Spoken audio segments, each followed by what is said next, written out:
Hey, what's up, everybody? Happy Juneteenth. I am your lovable, unhinged host, Adam the Movie Guy. Hold your applause, please. I'm fucking delusional. Anyway, on this episode, I'll be discussing two Grindhouse Blaxploitation classics. The first being Coffee, starring the beautiful Black Queen herself, Pam Grier. Oh my lord.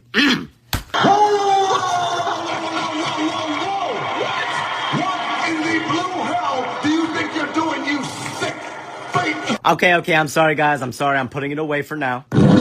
And the second, starring badass football star and movie ass kicker Fred Williamson in The Boss.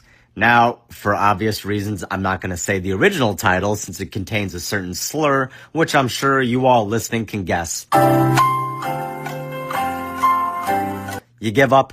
Well, it contains the N-word. Ding, ding, ding! What do we have for her, Johnny? And I shit you not, that was the full original title of this movie, Boss N-word.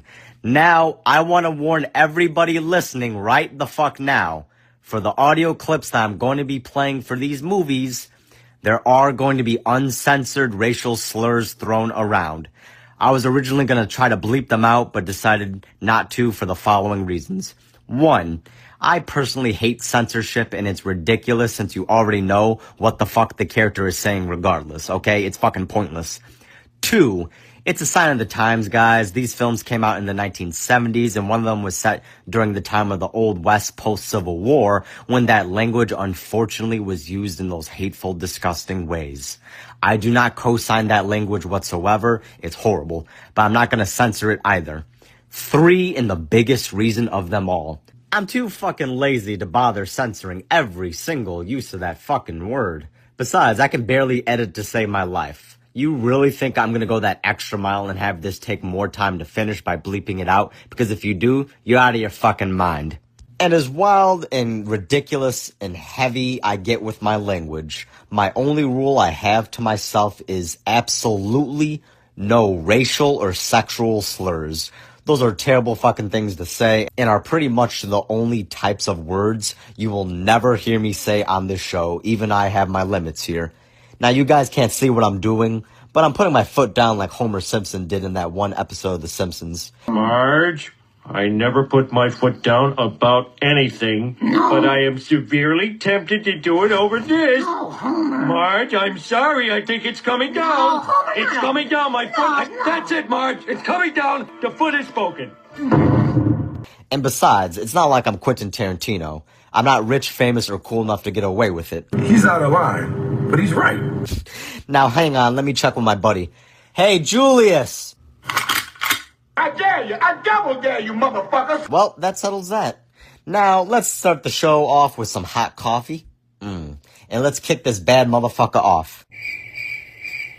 Wow, that sounded a lot better in my head. I really need to get more guest stars on this shit show or a fucking co-host already. Starting off with some coffee. Here's the preview for the film. Take a listen to it. My name's Coffee. Coffee, black, and stacked, and packed with fury. With both barrels zeroed in on the mob's top killers. This is the end of your rotten life, you dope pusher. Coffee, where the action is, there coffee is.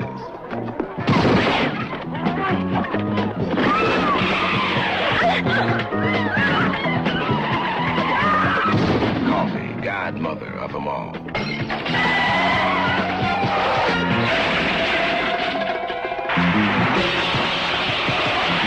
The baddest one-chick hit squad that ever hit town. Coffee. Alright, Coffee, released in 1973, directed by Jack Hill, and starring the beautiful Pam Grier. The story is about a nurse named Flower Child Coffin, who goes by the name Coffee, seeking vengeance after the drug pushers and criminals get her younger sister hooked on heroin and the overall violence in her community. She disguises herself as a prostitute and seduces drug peddlers and mob bosses in order to take them out, which escalates into targeting a pimp named King George, who's responsible for the largest ring of prostitution and drugs in the city, and his dreaded associate mafia don, Arturo Vitroni. This all culminates in a final confrontation, and the film ends with a balls-out conclusion, literally. Okay, now let me get into the movie beat by beats. So, the film starts off with this sketchy-looking guy going into a club, approaching this other boss-looking guy surrounded by these beautiful women. And it turns out he's a local big-time drug dealer, and this other guy is trying to get him laid by telling him there's a woman in his car who would do anything for a fix. And the boss man is skeptical, saying he's already got plenty of women. Oh, goddammit, what do you mean coming in here after me when I'm with my friends? Look, you get your black ass out of here. You get your surprise tomorrow like everybody else. No, man, it ain't that, man. I brought you something. Yeah? What? I brought you a piece of tail, man, because like I owe you a favor, you did. A piece of what? Man, what you talking about? Look over there. I got plenty of tails. I got more tails than I can handle. I even got white tails. And you coming in here telling me you brought me something. What you been shooting anyway? No, man, it ain't that, man. This is something special, man. This broad is found out. Says she'll do anything to get straight, man. Anything. And she's yours. You think so? Oh, come on, man. Don't be like that. If I say she's something special, she's something special, man. At least you can look at her. She's sitting in your car. In my car? You mean you got some strung out broad in my car? And I'm gonna kick your ass. All right, baby. Everybody out.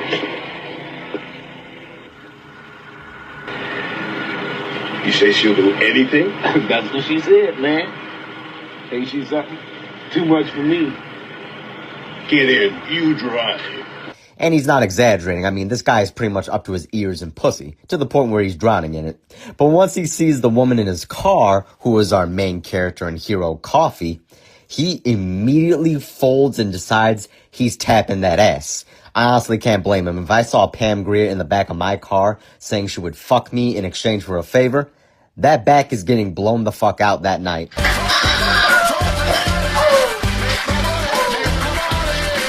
Anyway, we get to this guy's place, and after they have sex, and when Boss Man has his back turned, Coffee pulls this fucking sawn-off shotgun, seemingly out of nowhere, and blows a hole in this fucker's face, and it is brutal, before turning to the cuck man who just wants to see them fuck, and finishing him off by dosing him with heroin and forcing him to OD.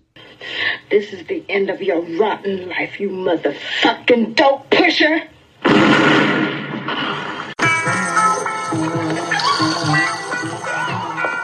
It was easy for him because he really didn't believe it was coming.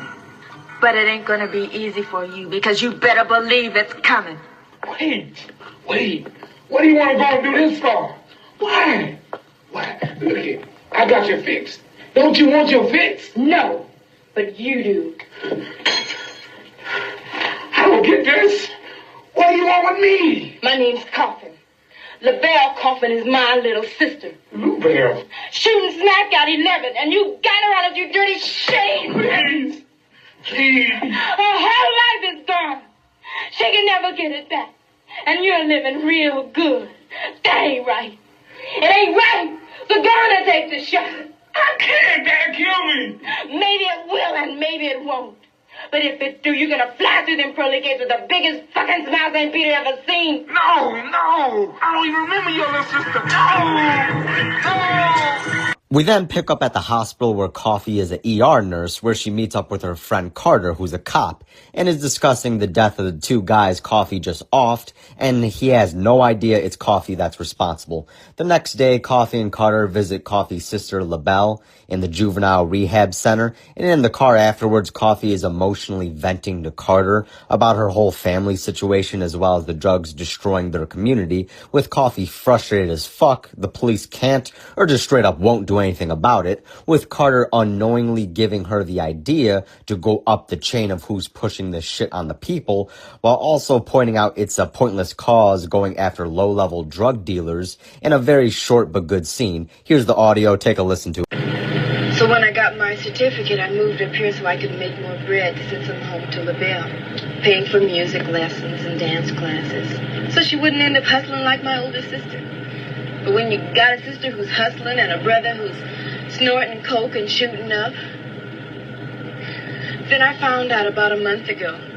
For the past year, all the money's been going for junk. Pills first, then smack. I told her to stay away from those people.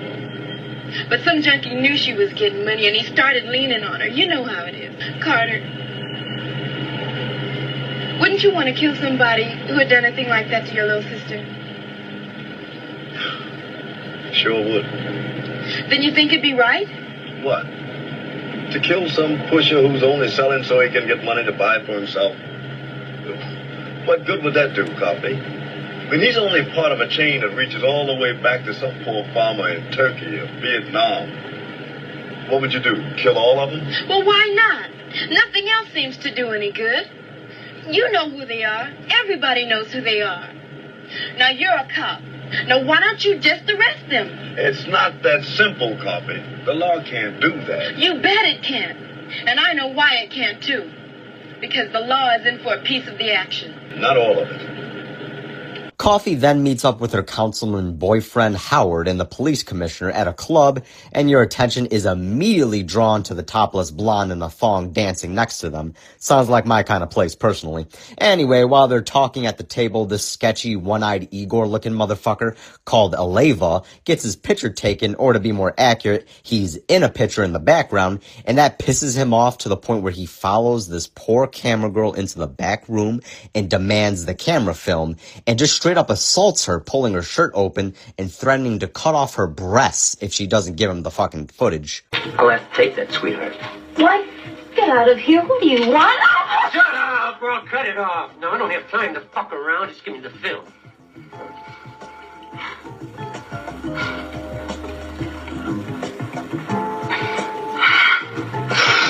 You ought to be more careful when you point that camera, sweetheart.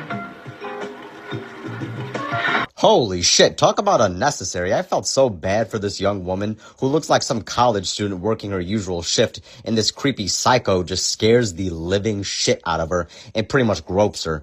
She was literally shaking as this asshole was leaving when he gets the film. The movie does a great job of making you hate this fucking guy and you immediately want him whacked. Back to Coffee and Howard, where he reveals he's going to run for congressman, and they immediately head back to his place to have sex.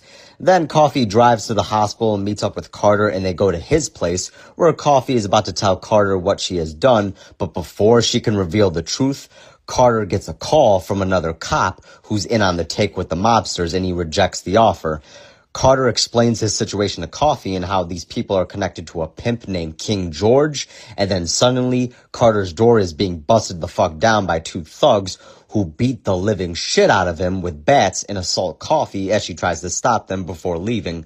Carter gets put in the hospital with brain damage and won't be the same ever again, with Coffee swearing vengeance on these pricks. Coffee then proceeds to track down a prostitute/former junkie named Priscilla she took care of in the hospital before, and demands answers about King George, the pimp, and his contact mob boss Arturo Vitroni. Coffee asks her what kinds of sexual shit Vitroni is into, and Priscilla tells her he's got a thing for foreign exotic women, and he's into some weird humiliation thing where he berates his partner and spits on them. Here's the audio clip of it. What's he like? You mean, what is he like, or what does he like? Both. Oh.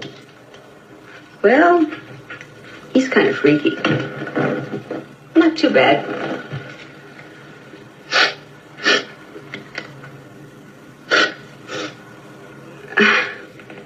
He likes a girl he thinks is foreign.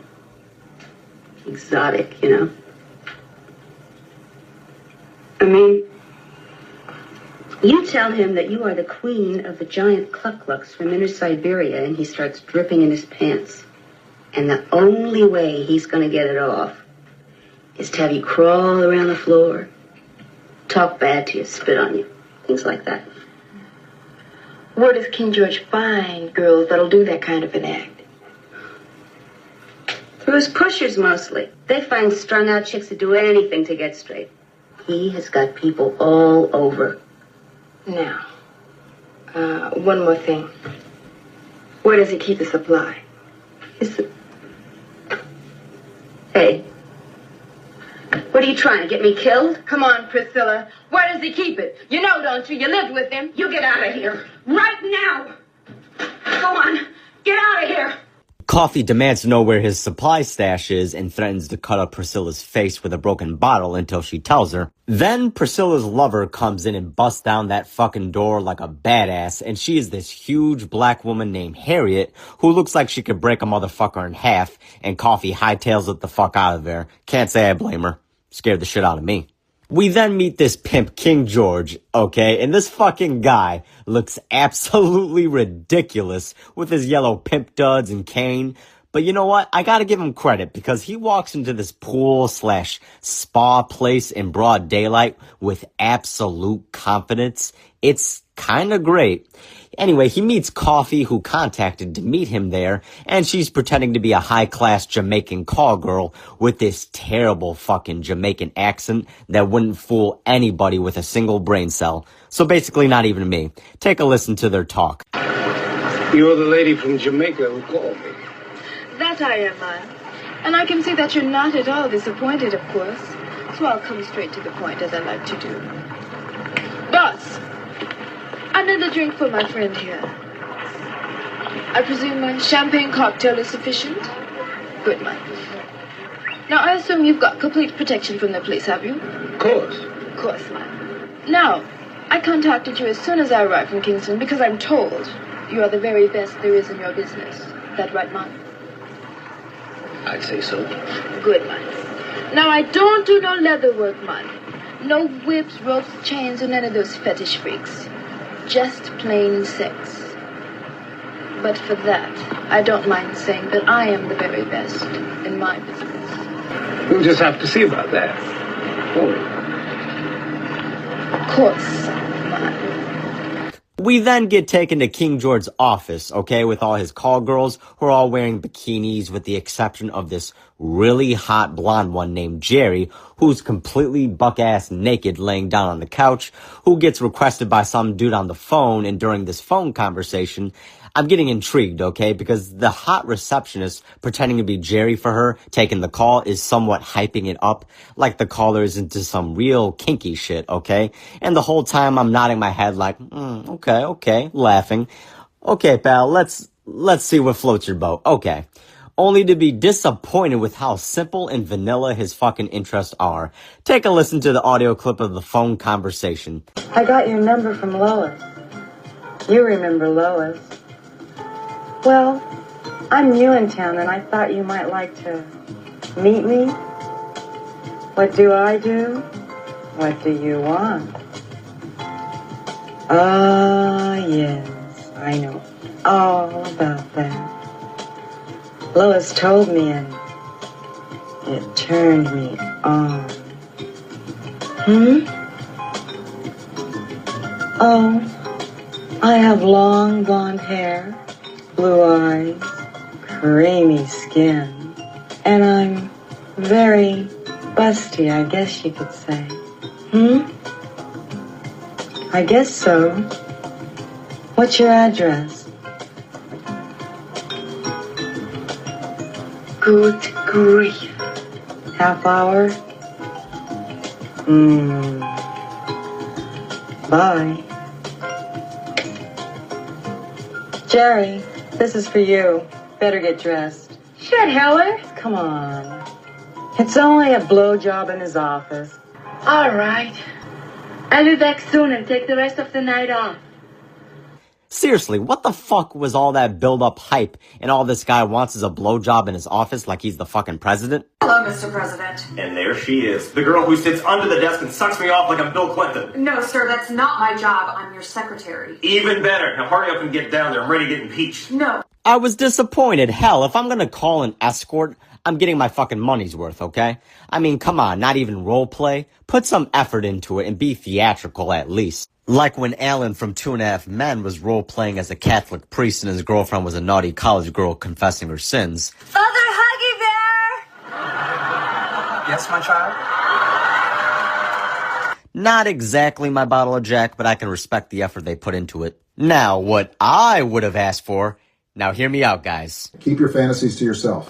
Damn it. Fine, Julius. Maybe I'll tell you guys in a future episode. I'll call it Kink Sharing with Adam the Movie Guy. Oh, no, don't mind me. By all means, give me some ideas. I beg of you, don't do this. Too late. It's already being planned in my head. Back to Coffee. She hooks up with King George and oh my god. When she slowly strips off her dress and removes her necklace, turning around completely naked. Holy shit. Pam Grier is a fucking goddess, okay? Her body is absolutely perfect to the point where I thought she may have been created in a lab. Oh, look at y'all. Mess around and get your ass pregnant. Anyway, Coffee and King George with the other call girls are at a party with clients, and the other call girls are jealous. And King George's main girl, who feels threatened by Coffee, spills drinks all over Coffee's dress on purpose to be a petty bitch. So Coffee then heads to the back to take George's stash of drugs and replace the drugs with some sugar or some shit like that. Then shortly proceeds to beat the dog shit out of the call girls. And this gets everybody watching, particularly Vetroni, who's at this party. He gets so bricked up from watching Coffee beat the shit out of the other girls, ripping their dresses off and exposing their tits. He demands to have Coffee that very night. And I gotta say, I'm with him 100%. That shit would have had me like this on the spot. Oh, fucking sexy. Come here, girl. Bring your little sexy ass over here. Come on, full feet. Ah! So Coffee goes to Vetroni's place to seduce, then kill him, and this guy is just a piece of shit, calling her slurs, spitting on her, and demanding she crawl to him. This guy is fucking disgusting, and you want Coffee to blow him away like she did with that dealer in the beginning of the movie. Oh, please. I know I'm not good enough for you. But let me have your precious white body just once. I'm not going to hurt you. Come on. Crawl over here. You want me to crawl, white motherfucker? What are you doing? Put that down. You want to spit on me and make me crawl? I'm gonna piss on your grave tomorrow. Unfortunately, though, Coffee gets interrupted and beaten up by Vetroni's henchmen, one of them played by the legendary Sid Haig. She tricks Vetroni into believing King George sent Coffee to kill him, so he has his henchmen brutally kill King George by tying a noose around this guy's neck and tying the other end to the back of their car and drag him to his death. That shit was brutal. Although, you could tell it's a dummy, which is also makes it unintentionally funny as fuck. The most wild part about this to me is they do this in broad fucking daylight through public streets. They did not give a fuck. Meanwhile, Coffee is locked up at Vetroni's place, and it's soon revealed Coffee's boyfriend, the soon-to-be Congressman Howard, is in league with Vetroni, doing business with him.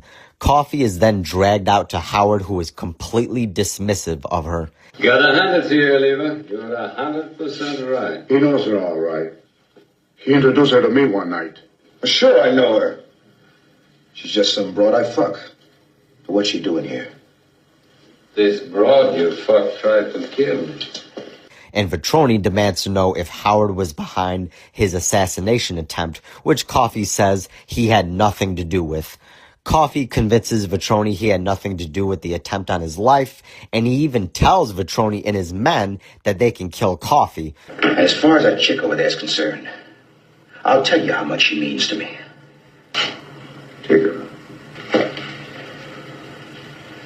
Will you say that out loud so these people can hear you? Take her out and kill her. What a fucking bastard, even after she stuck her neck out for him. Also, side note, Aleva, the one Igor-looking motherfucker who threatened to cut off the camera girl's breast in the beginning of the movie, well, he's a racist piece of shit too, who really thinks Howard was involved in Vetroni's hit attempt, and he just wants Howard fucking dead. Why would I want to have you killed, Vetroni? I like this deal as much as you do. I can answer that, Mr. Vetroni. These people all stick together like brothers. You can't trust them. Those two pushers that got killed last month had just come in with us. Then King George double-crossing us like he did. All brothers, remember? And he's one of them. And money, or deals, or anything. Don't make him one of us. Shit. You know, you've been listening to my political speeches. I thought you'd be more intelligent than to listen to crap like that. But for Christ's sake, black, brown, or yellow, I'm in it for the green. The green. You know a character is a piece of shit when you hate them more than even the main villain. So, Vitroni's henchmen take Coffee out for a drive where they plan on shooting her up with drugs they took from King George to make her OD, and luckily it's the same shit Coffee switched out for sugar. So, I guess she's gonna have diabetes the rest of her life? I don't fucking know how that works. Anyway, she starts charming Sid Haig and seducing him, where they get out the car to about to have sex, and Coffee pulls a sharpened needle out from her afro and stabs the living shit out of Sid Haig right in the neck. And this guy is just bleeding like a fucking faucet, and it looks pretty brutal. Coffee makes a run for it onto the freeway where one of the corrupt cops chasing her gets absolutely nailed by a truck and splattered all over the place. Meanwhile, another corrupt cop tries to run her down, and she tosses a rock at his windshield, causing him to crash and takes his shotgun. Coffee then steals this guy's car and drives back up to Vitroni's place and drives that fucking car through the house, killing that piece of shit Aleva, and she gets out the car and just starts blasting motherfuckers, killing that corrupt police commissioner before finally taking Vitroni out himself. Take a listen to the audio.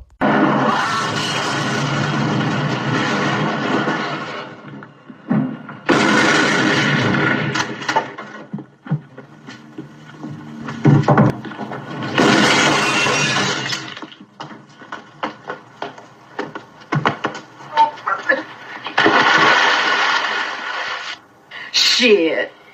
Come on now. Look, I ain't gonna shoot you. Please, don't shoot. Don't shoot. I'll pay you anything. $1 million. Whatever you want. Okay, $1 million. You got a deal. I won't kill you. It's your friend Brunswick I want anyway. Where is he? He left. He went to his house at the beach. Yeah, I know the place. Thanks.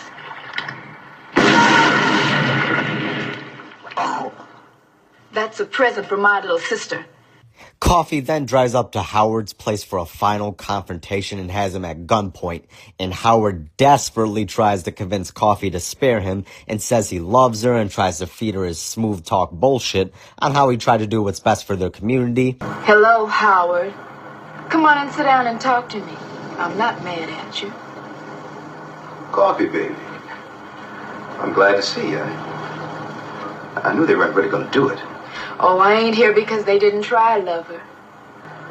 Well, they would have done it anyway. No matter what I said, you know that. Yeah, I know.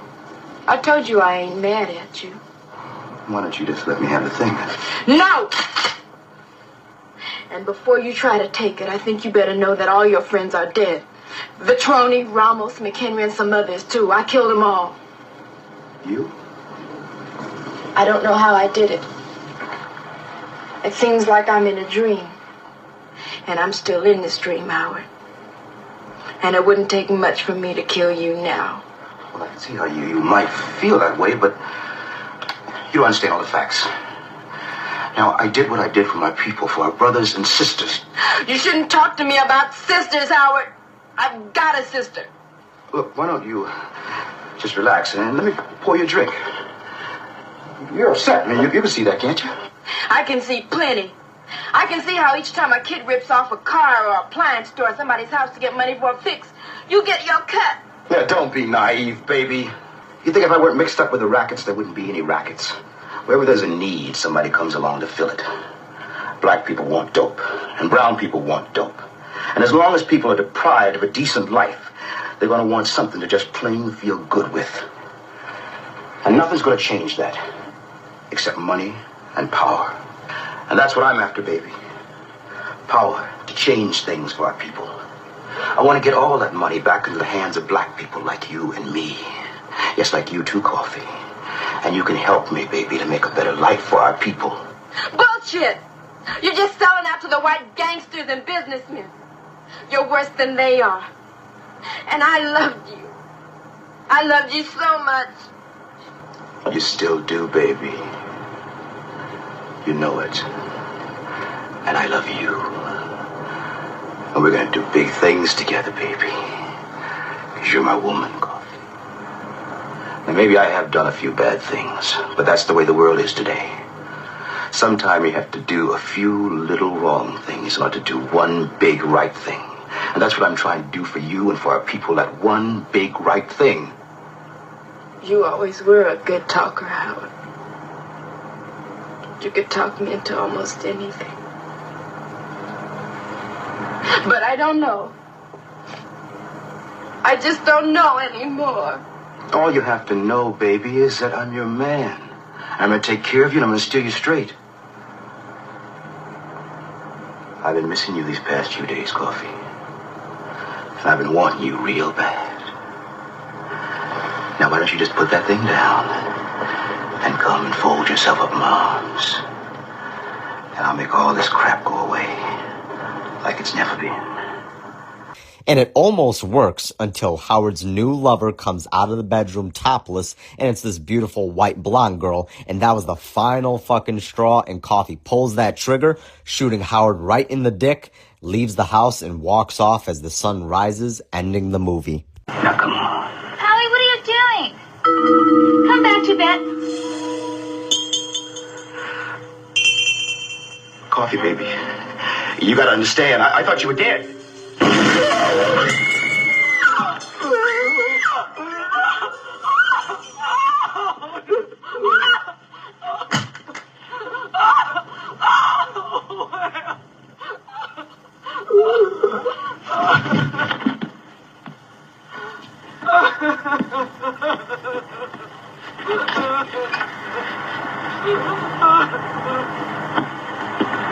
Let me say right off the bat that this film is a classic for a reason. It's so entertaining, well-paced, I love the acting in it, and Pam Grier absolutely is just stealing the show in each scene she's in. The character of Coffee is so sympathetic in her need for vengeance, and you honestly believe she's just a normal woman who one day got pushed over the edge due to all the personal family tragedy because of these drug-dealing pricks destroying her community. She shows genuine conflicting emotions about her vigilante actions, and it weighs heavy on her. She's also very confident in herself, and she knows how attractive she is, okay? And that she uses her sexuality to her advantage and isn't afraid to get physical if need be or pick up a gun and start blasting motherfuckers. She's also very human, and the look of betrayal on her face when Howard shows who he truly is heart-wrenching, as she truly did seem to love him. The villains, particularly King George and Sid Haig's henchmen, stood out, and Mob Boss Petroni was good, but to be honest with you guys, he kinda got overshadowed to me just a little bit. That fucking maniac Aleva definitely stood out, and you can tell this guy is bloodthirsty the whole time he's on screen. He just wants to kill a motherfucker for no reason. From the very first scene, he had me saying, "You leave that camera girl alone, you pirate-looking piece of shit." So his death was so fucking satisfying. Howard was excellent as the two-faced silver-tongued congressman-elect bastard, and I kind of wish we had more of him, but that would have spoiled the twist of him being connected to Vetroni probably a little bit too early. Now, the women in this film, aside from Pam Grier's Coffee, did a good job in what little material they get, and I mean that in multiple ways since we see plenty of nude or semi-nude call girls in the film. They're all absolutely stunning, and aside from Pam Grier, who I mean, come on now, come on. You can't beat her in terms of beauty, but one woman that really made me say, wow, was funny enough not even a sex worker, but it was the blonde camera girl that Aleva was threatening for the film role. She was so beautiful and had this whole sweet, wholesome look that immediately makes me want to beat the bricks out of Aleva for terrorizing her like a fucking maniac. Hold me back before I beat the bricks off this walking apology from the abortion clinic. Like I said multiple times in the past, show me a pretty blonde woman and I'll fold like laundry. Well, at least not like laundry I fold, since I can never do it right. Just ask my family. Holy shit. My oldest sister once watched me fold a shirt and was like, "Hey pal, you just blowing from Stupid Town?" I keep telling you, he's brain dead. Now, let me finish this film off with a couple of facts about the production real quick. It was made on just a budget of around $500,000, and what they were able to do was pretty damn impressive because even back in the 70s, that was fucking nothing. The whole film came about because the film's production studio, AIP Pictures, wanted to get their blaxploitation movie out first and was competing with another famous example of the blaxploitation genre, Cleopatra Jones, starring Tamara Dobson and being produced by rival studio Warner Bros. After AIP lost the rights to make that movie. Funny enough, COFFY actually outperformed Cleopatra Jones, if I'm not mistaken, in terms of financial gain. And one more quick fact. This movie was supposed to get a direct sequel, and a script was written up and everything. It was titled Burn, Coffee, Burn, with Pam Grier coming back as Coffee, but unfortunately, due to movie sequels performing somewhat poorly at the box office at that point in time back in the day, the studio rewrote the script and it became the movie Foxy Brown, another famous Pam Grier blaxploitation classic. Honestly, I wish that direct sequel was made, so who knows? Maybe in another timeline we got that movie. But at least we got Foxy Brown and multiple other Pam Grier classics where she kicks some serious ass all while looking fine as hell.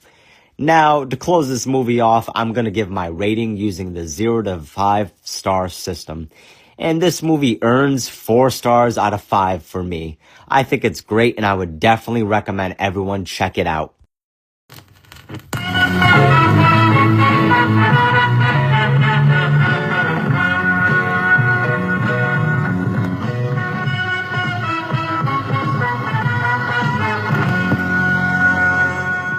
Now on to my second feature presentation review, The Boss, a blaxploitation western released in 1974.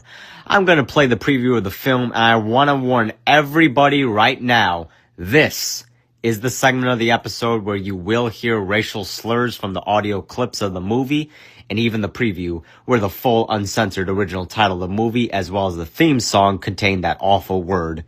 Which is fucking wild they got away with doing that in the preview, even back then. Holy shit. This is it. This is the one that does it. Fuck. We're getting canceled.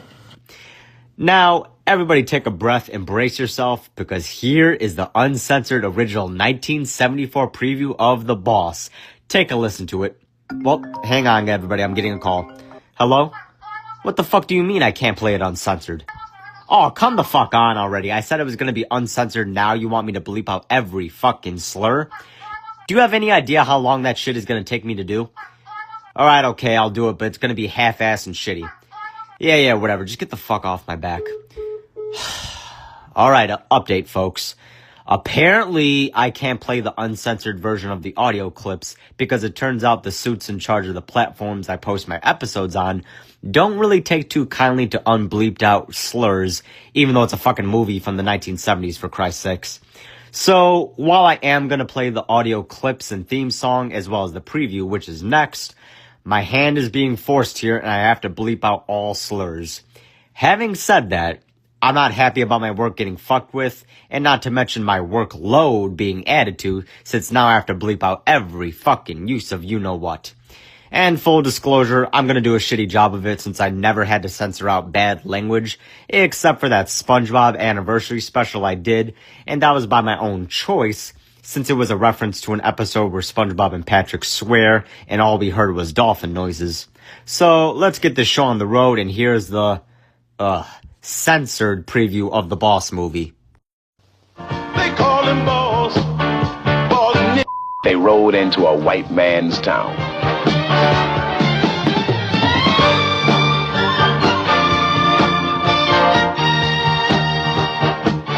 Bringing black man's law. He's black. He's brutal. He's Boss. Fred Williamson is Boss.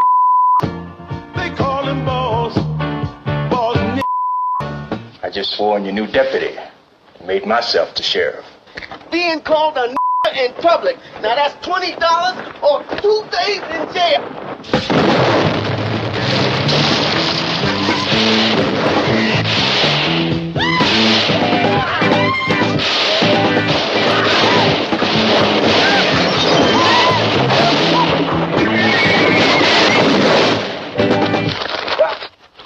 Take your filthy black hands off me, He just locked up the bank president. Well, you all been hunting black folks for so long, we just want to see what it felt like to hunt white folks. Part legend, part devil, all man. That's just to satisfy your curiosity.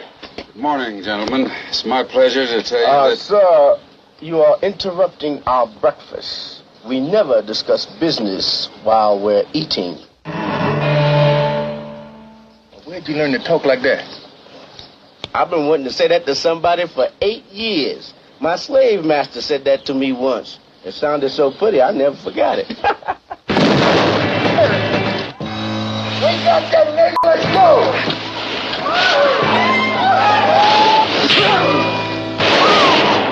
I ain't leaving this town till I gets me Jed Clayton. Fred Williamson is boss. Derville Martin, his deputy. They call him boss. They call him boss. Boss nigga. He's so bad. They call him boss. They call him boss. Boss nigga. Holy shit, that was a lot more bleeps than even I expected. And that was just the preview for the movie. I am fucking astounded with what they could get away with back in the 1970s. Well, at least partly, since even for 1974, once this movie came out, they very quickly had to change the title to just The Boss, taking out the slur, which is honestly fine by me. At least now I can say the title of the movie without rightfully getting a brick to my fucking head.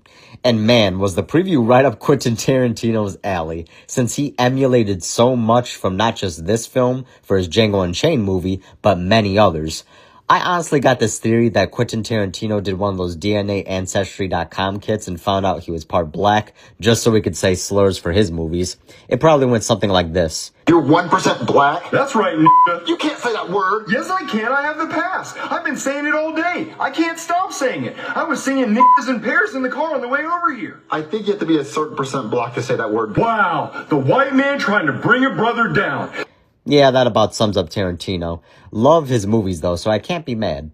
Also, funny thing is, I did one of those Ancestry DNA kits from Ancestry.com a year ago, and funny enough, like I said, I found out I am 8% black, which isn't that surprising since I'm Puerto Rican, which I know everybody out there is saying, fucking how, since I sound and look like the most generic white guy you can picture, but it is actually true. Although, I don't know any Spanish, so please, for the love of God, don't ask me. And even more embarrassing, every time I try to pronounce any Spanish words, I sound like this. Maybe some Mexican, like a chimichanga, and a chicken quesadilla, and some chips and queso. Yeah, I'd like 6,000 chicken fajitas, please. I beg your pardon? 6,000 chicken fajitas. So, true story, for years until the age of 18, I truly thought this is how you said fajitas. I once ordered fajitas at Taco Bell, saying it like vagina, and the drive-thru guy was like, excuse me, can you say that again? And when I repeated myself, I swear I heard snickering. So I get home and I told my mom and sister what happened, and they both laughed their head off at my fucked up way of saying fajita. Now on to The Boss, released in February of 1975, not 74, the year I stated earlier. My bad, guys. And it was directed by Jack Arnold, who, I shit you not, directed the Universal Monster movies Creature from the Black Lagoon and its sequel, Revenge of the Creature, as well as other 1950s sci-fi horror classics, such as It Came from Outer Space and Tarantula, which I think is really damn cool. The Boss stars Fred Williamson in his title role as the Boss. Fred Williamson, who is also a famous football player from the 1960s, who played in the AFL, American Football League, until it was merged into the NFL in the year 1970, where Williamson then went into acting and starred in a lot of blaxploitation and Italian films, multiple TV shows as well, which include big names like MASH, Fantasy Island, The Equalizer, Renegade, Star Trek, and more. The first movie I saw him in was in From Dusk Till Dawn, where he played Frost. So this guy has a lot under his belt, and he's just fucking awesome. Anyway, the story is that of bounty hunter's boss and his partner Amos, played by the late Derville Martin, who become the sheriff and deputy respectively of the town of San Miguel, which is being terrorized by the fugitive Jed Clayton, who's got a bounty on his head and his gang of outlaw assholes, who the mayor named Griffin and the other head townsfolks are too scared to do anything about. The boss ends up befriending multiple people, one being a young Mexican boy named Pancho and his mother, and this beautiful young black woman named Clara May, who he saves and takes to live in the town. And the boss also earns the affection of another beautiful young white school teacher named Miss Pruitt, while enforcing the new laws in town and dealing with Jed's gang after some unfortunate deaths of people close to him. Boss faces off with Jed and the gang in a final showdown, which ends in fucking brutal fashion. That's the basic story I pulled out of my ass, so let me get into the plot beat by beat. So the story kicks off with Boss and Amos killing these outlaws and discovering one of them is connected to fugitive Jed Clayton, who's terrorizing the town of San Miguel and has the mayor doing his bidding because, well, he's a punk bitch.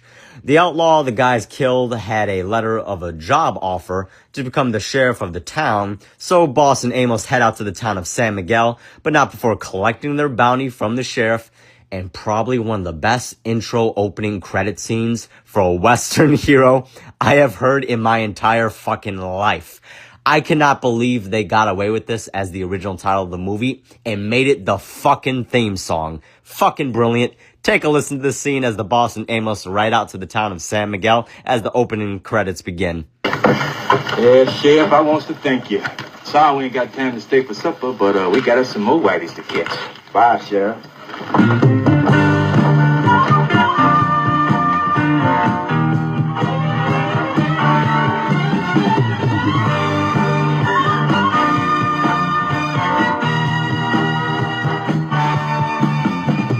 Black man in a white man town, he's got trouble. Get in his way, he's gonna cut you down, take it over. He can ride, he can shoot, don't take nothing from nobody. Oh, he's black, bad, scared of nothing. Yeah, he's so bad, they call him boss. He's a boss, boss nigga. He's so bad, they call him boss. He's a boss, boss nigga.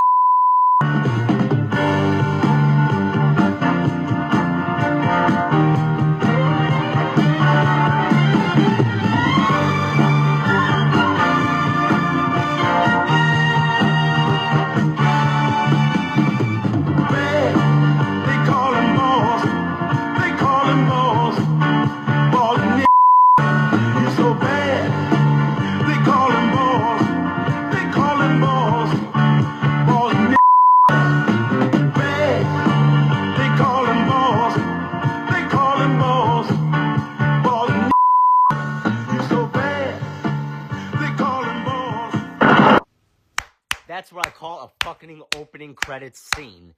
That theme song is just one of a kind. I don't think anyone could disagree with that statement. I bet this is the song that Quentin Tarantino blasts while fucking his wife. Alright, tangent time, everybody. I beg of you, don't do this. Quentin Tarantino's love of 1970s cinema is truly incredible. Since he emulates so much from films of that decade, it's just fantastic. But that's not what I want to talk about. We need to acknowledge the elephant in the room. Really? Nobody's gonna speak up. I'm the one who's gonna have to say it. Get to the damn fucking part. All right. I want to talk about this man's love of women's feet.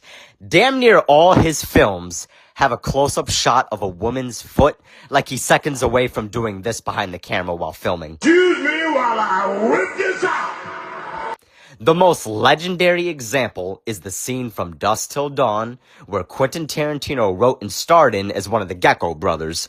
Now, you all know the scene I'm about to bring up, if you saw the movie. It's when Salma Hayek is in her underwear doing a sexy stripper snake dance, and she walks up to Quentin Tarantino, pours beer down her leg, which is running down into her foot, into Tarantino's mouth, and then she puts her foot in this guy's mouth while he just starts sucking on Frida Kahlo's feet.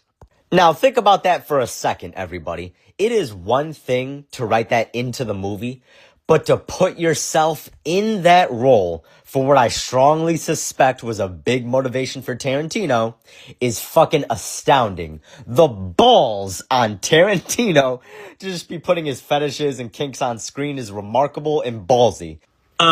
Did you guys know that the blueberry pancake bit in Pulp Fiction, that's a true story? Yeah, no joke. I had just lost my virginity to a streetwalker named Lola. You know, like Lola Bunny, okay? And while I was licking her feet like the good little foot puppy I am, she started to moan about how much she wanted some blueberry pancakes from IHOP. And she told me that if I was a good little puppy, ate her diarrhea-stained panties, choked myself with a belt, and sang the Chinese national anthem perfectly in Mandarin, that she would take me to IHOP and let me order off the kids' menu. My man knows what he likes, and while definitely not my bottle of Jack, I gotta give him credit for not giving a fuck. That's like me, somebody I know, let's call them, Ed. Yeah, that's good. That's like, Ed casting Sydney Sweeney in his movie, putting himself in the role of the husband, and filming him, Ed, sucking on her titties. Just put it in my mouth. Oh. How about you pull that shirt down and let me bomb for some titties? Oh. Yeah, I covered that up pretty well. Keep your fantasies to yourself. Anyway, back to the movie. The boss and Amos are heading to San Miguel, and along the way, they rescue Clara May, this absolutely stunning young black woman who unfortunately just had her family killed by these two pricks, with one of them connected to Jed Clayton. They take Clara May to this Mexican family living in San Miguel, where she stayed at briefly, at what appears to be this segregated part of town where all the Mexicans live. I'm not 100% sure on that, but at least that's what I thought the first couple of times I saw it. Anyway, Clara May is absolutely beautiful.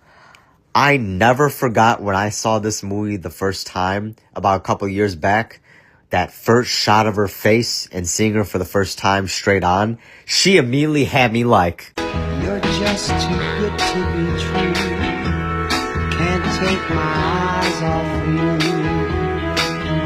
you. So Boss and Amos ride into town, and people are staring at them like they're a fucking spectacle, okay? And I was just thinking, holy shit, mind your own fucking business, people. I get some of them have never seen a black person in their life, I get it, but for Christ's sakes, settle the fuck down, because some of them are looking at Boss and Amos, mere presence in town offends them or just scares them. Holy shit. And we do get a nice moment with Amos helping out, how do I say this nicely? Plump Mexican woman who was doing laundry, and she's being harassed by two dipshits. So Amos comes to her rescue and embarrasses the absolute fuck out of them at gunpoint and forces them to apologize to the woman. The little laundry lady. Hey, look at that. Hey.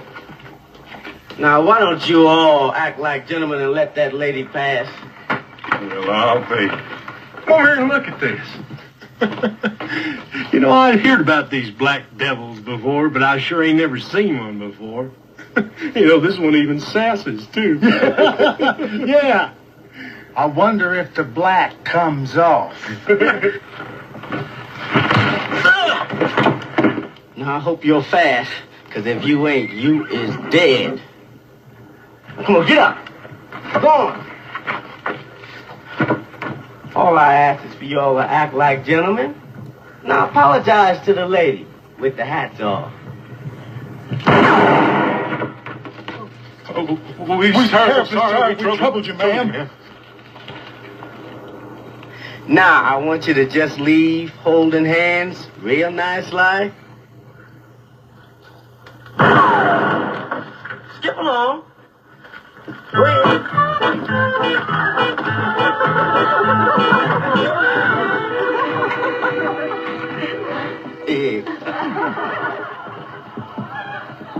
We don't want no trouble, Amos. We just want our reward and keep moving. I just didn't like their looks. Besides, I love fat women. So Boss and Amos go inside the empty sheriff's office and are confronted by the mayor, and he is just a racist, corrupt prick in this movie. He immediately calls Boss and Amos the N-word the very fucking moment he meets them, like, holy shit, man. Anyway, Amos and the boss make it clear that they're not leaving town without collecting their bounty on Jed, and that they're both going to be the new law in town until then. Take a listen to the scene real quick of them meeting the mayor the first time. Well, what are you niggas doing here? What do you want? Well, who are you? What the hell you want, fat cheeks? You happen to be talking to the mayor this time, The mayor? Amos, this here is the mayor. Is you the mayor? That's right. I'm the mayor. And if you don't shuffle on out of here, I'm liable to have you tarred and feathered out of town. Well, now, Mr. Mayor, you don't seem to understand. I'm your new sheriff. I'm your new deputy.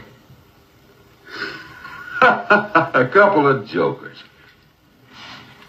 We found this here note on the body of a dead gunfighter, signed by you. Sure enough made for interesting reading. I wonder if the town folk knows you is hitched up with Jed Clayton. Now, we don't want nothing from your town, Mayor. All we want is Jed. Yeah, there's a big reward for him. See, my goodness. You gotta be a couple of bounty hunters. Well, you all been hunting black folks for so long, we just want to see what it felt like to hunt white folks. How in the hell am I going to explain to the good people of this town about a getting their share? That's your problem. We don't need no bounty hunters in town stirring up trouble with Jed. He comes in town twice a month, takes what he needs, and skedaddles on out of here. Now, you rile him up, we're liable to have more problems than all of us put together could handle. Hank, get the undertaker and get that dead man on the horse out of here. Yeah. Well, now, Mr. Mayor, riled up Jed in your town, it's your problem. But your problem ain't our problem unless you pays us. And since you ain't paying us, we'll just stay around and collect that reward. Boss and Amos head over to the saloon since one of Jed's men is there, and this is a great scene where as soon as Boss walks in, this asshole immediately starts shit with Boss and demands he shines his boots, with Boss playing around, lowering his guard before blasting his two other goons while taking the main outlaw captive and putting a bullet in his foot to boot. See what I did there? To boot. Okay, here's the clip. Hey, come here and shine my boots.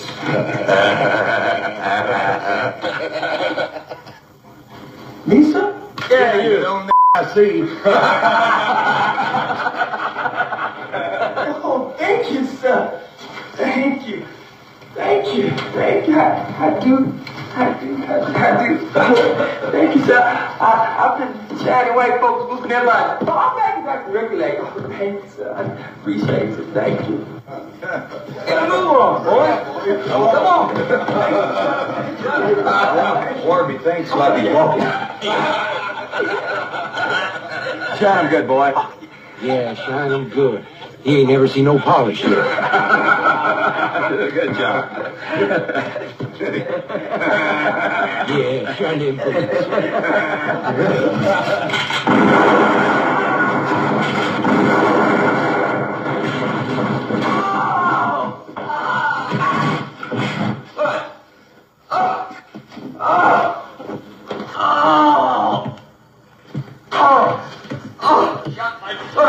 Yeah, I'm sorry about that.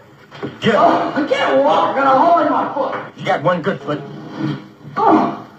So anyway, they take this asshole to the jail cell, and this is the scene where we meet Miss Pruitt, an absolutely knockout white school teacher who will soon be thirsting after the boss in short order. Mayor! Yes, Miss Pruitt? Who are those two strangers? I think I heard his lackey call him boss. He's a bounty hunter, Miss Pruitt, here looking for Jed Clayton. Could mean little trouble for our town. We can't have any more trouble than we already have. Being robbed and hiding our women folk every time Jed and his gang come to town? Miss Pruitt, as long as I'm your mayor, there'll be no more molested of our good women folk. Mark my word.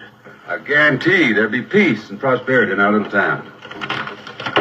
We then have Miss Pruitt meeting the boss and Amos, but it's awkward as fuck because she immediately brings up the implication her family owned slaves back in her hometown of Boston and how she loved watching them. What's funny to me is the fact that is how Miss Pruitt decided to make what she thought was a good impression with Boss and Amos. Take a listen to it. Good afternoon, gentlemen, and welcome to our town. My name is Miss Pruitt. I'm the school teacher here. But I recall living in Boston And my family had black people working for us. They were good people. They used to sing and dance a lot. I used to love to watch them. Thank you for the welcome, ma'am. When you get back to Boston, you be sure and tell my people that you just met two who don't know how to sing or dance. Now, okay, I know she meant well and was trying to genuinely be sweet, but fuck me, does she come across as tone-deaf and somewhat condescending with her words. After a brief escape attempt is thwarted because the mayor's a complete pussy bitch who let the asshole with the shot foot out, he's shortly recaptured and gets his other foot shot for good measure. Good for him. We then get this great moment with Boss and Amos getting something to eat at the hotel, and the server is just being a rude prick and staring at him, so Boss just tells him off and demands to be served like everybody else. Take a listen to this great moment. Look, he knows he's a nigga, I knows I's a nigga, so you don't have to tell us we is. But not even niggas got to eat, so go get me some food before I blow your damn head off. Yes, sir, Mr. Oh, dear, I mean, yes, sir.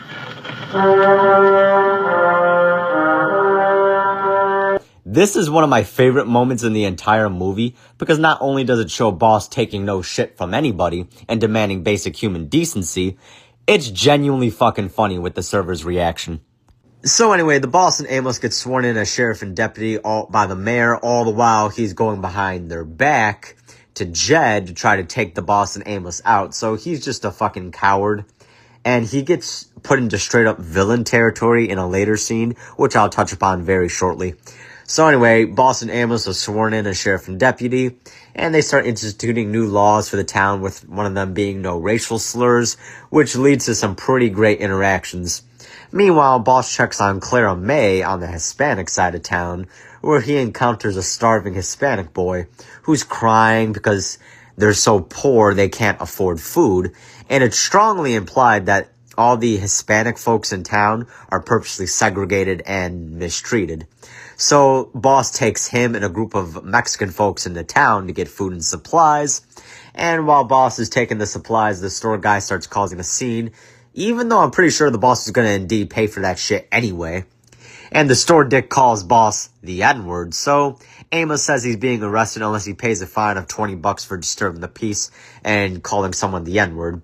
He pays up, and Boss looks like such a great guy who, despite his tough exterior, you could tell he has a soft heart and he truly does care about every other person who actually deserves sympathy in this fucking movie, which is not many people, trust me. Meanwhile, this was all being viewed by the townsfolk, in particular Miss Pruitt, who's watching this, and you could tell she's saying to herself, I'm gonna fuck the shit out of this guy. Which leads to a great scene later. Oh, I can't wait to describe that one. Now, the very next notable scene is what fully cements the mayor as a villain, if him being a racist, cowardly piece of shit wasn't enough.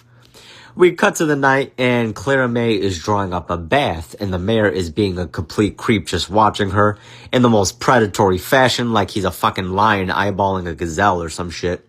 But before I speak of the rest of the scene, I gotta say this first.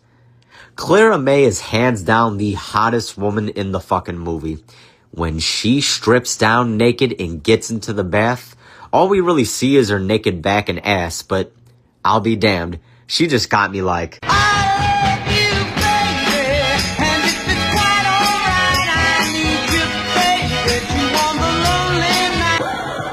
So the sleazy fuck mayor gets on top of her on the bed and tries to rape her with the promise of a better life in town if she goes along with it. Thank God she fights him off by kneeing him right in the balls and kicking his fat ass out. So at this point in the movie, I said, this fuck needs to go. I also want to mention two other things about the bath scene. One, it's short as hell, and what I mean is, she's in the bath for like 1 fucking minute, then gets out. So I don't really think she got the full needed treatment. I'm pretty sure that's not how baths work. And two, for a blaxploitation film in the 1970s, when it comes to nudity, they're surprisingly artsy and tasteful with it since, as I said, we only see Clara May's nude at back and ass, which, to be honest, I was really hoping she would turn around and we get the front side, since she's really got it going on. I mean, come on now. But oh well, tasteful rear shot it is, I'll take what I can get. So the next morning, Boss and Amos are at the sheriff's office when Miss Pruitt walks her fine ass in there, and god Damn, she looks hot as fuck in this blue dress she's wearing. She's got her hair down looking nice and long, and just the sound of her voice got me ready to act up. Looking sexy and voluptuous and stuff. Man, you wanna act up, get naughty in this bitch. I see you, baby, I see you. Take a listen to her inviting the boss out for a bite. Good morning, gentlemen. Morning. I was just on my way to the hotel to have some breakfast, and I would enjoy your company. Oh, well, ma'am, I don't reckon the town folk would like that. Town folk are too worried about Jed and his gang to be concerned with what I do. Well, you must take it office. Be right back. I love how Amos is just grinning the whole time and exchanging looks with the boss. He knows what's up. Every single guy knows that look with your bro. It's just universal. And if I was the boss, and if Miss Pruitt came into my office dressed like that and asked me out for breakfast, I would have just been like, yeah, I was making room for dessert, so come lay your fine ass on this plate, or sit on Big Daddy's mustache and I'll give you a licking. So Amos ends up locking up the bank president, who takes down the new laws and fine posters he was posting up, and the boss backs him and even puts the mayor himself in a cell for refusing to obey a lawful order and disturbing the peace, and doesn't let them out until the mayor pays both his and the bank president's fines.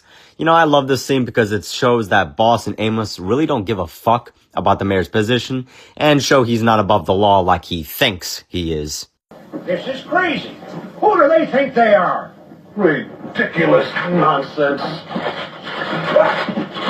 Take your filthy black heads off me, nigger.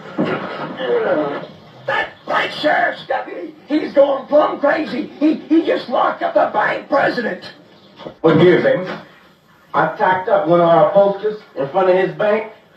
He took it down. I ordered him to put it back, and he refused and called me a nigger. Now, he broke 2 laws. I told him that would be $30 or 4 days in jail. He wouldn't pay up, so there he is. A nigger, huh?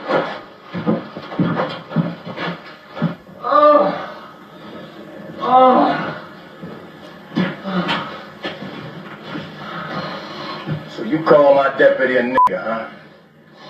Well, now, he was just doing his duty. That's a $20 fine or 1 day in jail. I won't pay you a cent. When the mayor hears of this, he'll have your hide. Well, till then, we have yours. Hey, you. What's the meaning of this outrageous insult to our bank president? He broke 2 of our laws and refused to pay the fine. Well, I demand you release him right now. You don't demand nothing from us. Now, you and your yes man, just get out of my office. I'm not leaving here until you release him. Hey, you can't do this. I'm the mayor. A $5 fine or 1 day in jail for disturbing the peace. All right, Frank. Pay him and get me out of here. Ridiculous. I'll pay his fine. So Boss heads out to Miss Pruitt's house, where the doctor's at to get him to look at the asshole who tried to escape, and this is the scene I was referring to with Miss Pruitt. So she wants him to stick around for some coffee or pie. That's a nice place you have here, Miss Pruitt. I guess I'll just be going. Why don't you stay a spell and have some coffee or apple pie? I make the best in town. Yes, I'm sure you do. Which immediately made me think of this legendary moment from old school WWF with Dwayne "The Rock" Johnson. And now in front of all the Rock's fans, you want to serve The Rock a great big piece of that poontang pie? Miss Pruitt clearly has feelings for the boss and goes on to apologize for their awkward first meeting, where the boss gives her one hell of a kiss and walks out like the smoothest motherfucker on the planet. He doesn't even look back. Look, I want to apologize for yesterday. I didn't mean it the way it sounded. What I was really trying to say was, well, I judge a man by his deeds and not by his color. Well, I guess I did kind of get my spurs all riled up.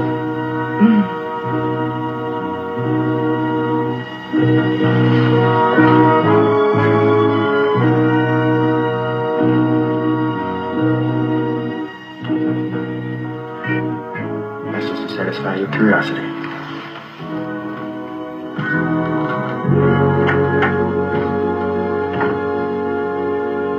The look on Miss Pruitt's face is fucking astonishing. She looks like she was flooding down there and was ready to saddle up on the boss right then and there.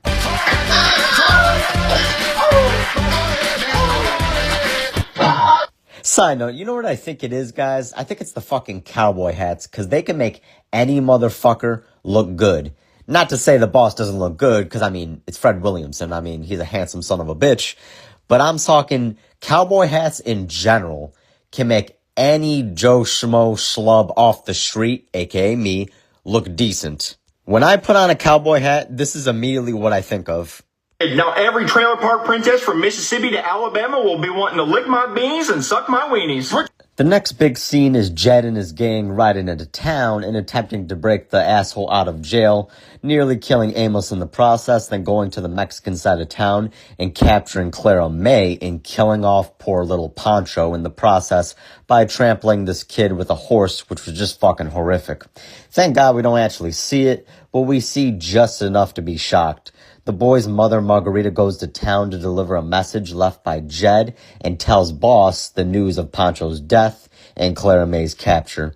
And I gotta say, her grief is just really hard to watch. The actress did an amazing job portraying a grieving mother. What's wrong, Margarita? It was Jed.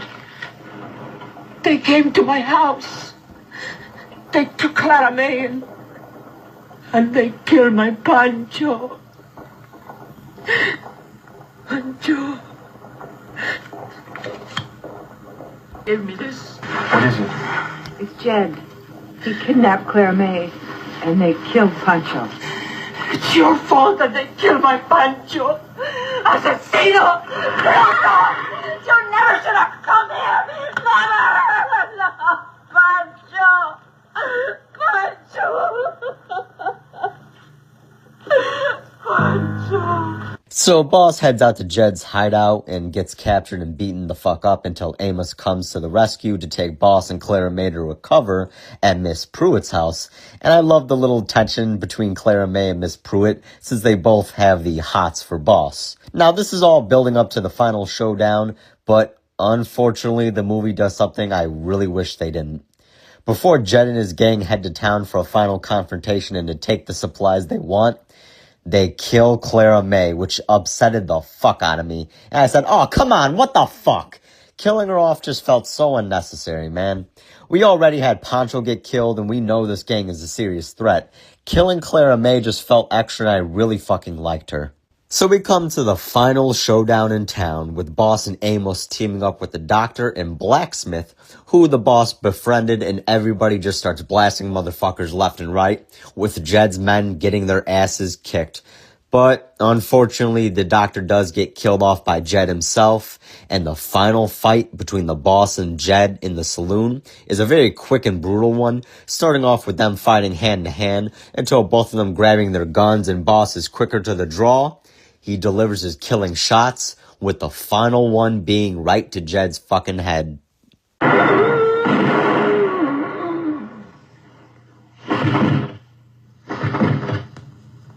That's for little Pancho.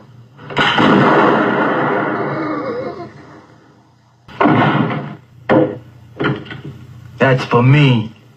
Go ahead and kill me, nigger. Mr. Nigger to you. Go to hell, Mr. Nigger. To hell is where you're going. This is for Clara May.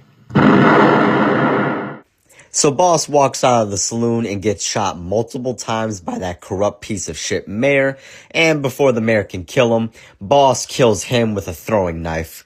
Boss, who's bleeding out, asks Amos to get him out of town, not wanting to die in a white town, with Amos assuring him he won't, as they say farewell to everyone in Miss Pruitt and say farewell to Clara May, who they're about to bury. And they ride off into the sun, ending the movie. Amos. Don't let me down in white folks' town, Amos. You ain't gonna die, boss. Amos. Get me out of here, Amos. Okay, sure, boss. I'll get Jed's body and put it in the wagon, okay? I'm coming with you. Thanks, school teacher. But a black man's got enough? problems without having a white woman follow him around.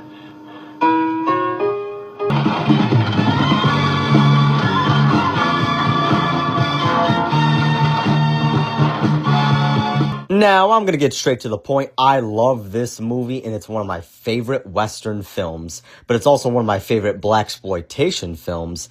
Everybody was perfectly casted. Fred Williamson is iconic as the boss. Deverell Martin is the perfect partner as Amos, and they're a damn good duo. I wish they would have got more sequels to kind of go on more adventures, maybe in a different life. Jed, played by William Smith, was a good villain. Miss Pruitt, played by Barbara Lee, stunning and very likable. So was Carmen Hayward, who played Clara May. But if I have to give the reward for hottest female character in the movie, as well as my personal favorite, I gotta go with Clara May. When she smiles, she's absolutely fucking beautiful. You're just too good to be true. Can't take my eyes off you. Now, on to the ranking. I'm going to give this movie 4 cowboy hats out of 5. I think it's great and everybody should see it. It's not nearly as well known as Coffee, and that's just a damn shame. It truly deserves more love. Here's the song one more time just because I love it so damn much.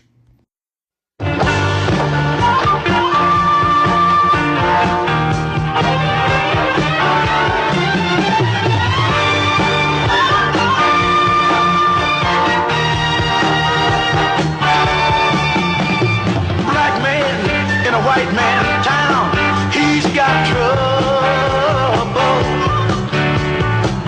Get in his way, he's gonna cut you down, take it over.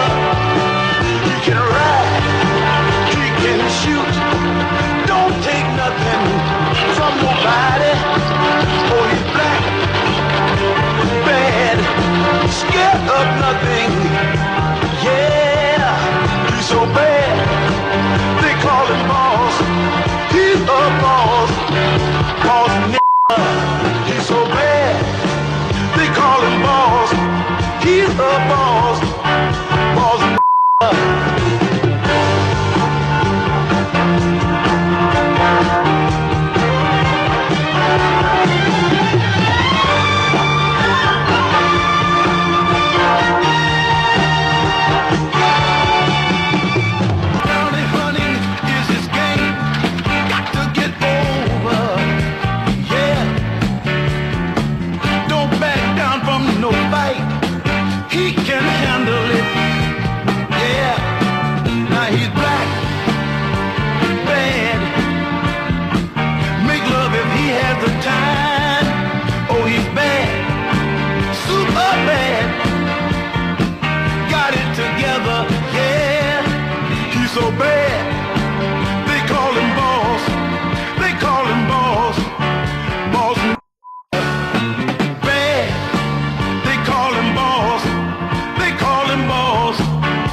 Well, guys, this is the end of the show. I had a hell of a good time doing it. Exploitation films are one of my favorite types of genres to get into, particularly blaxploitation. I mean, you got everything you possibly want in these two movies with Coffee and Boss. You got badass black action heroes, you got guns, you got heroics, you get some comedy, and best of all, you get Pam Grier's titties like 20 fucking times in that movie. I would drink her milk unpasteurized. That's right, nigga. Say something there. Oh! I dare you! I double dare you, motherfuckers! Okay, Jamal, don't pull out the knife. Shut the fuck up. I am definitely going to do more exploitation and blaxploitation films in the future for maybe a couple of episodes down the road, but I really got to focus on this Jaws super special I want to get out by the end of July at this point. You know how many times I pushed back dates for multiple episodes? Hell, Julius is still busting my balls for not getting the Archie episode out. I was supposed to get that shit back in April when I announced it. It was supposed to be Archie April. Now at this point, it's gonna be fucking Archie August of 2026. Shit. But anyway, guys, thank you for listening. I'll see you next episode, and happy Juneteenth.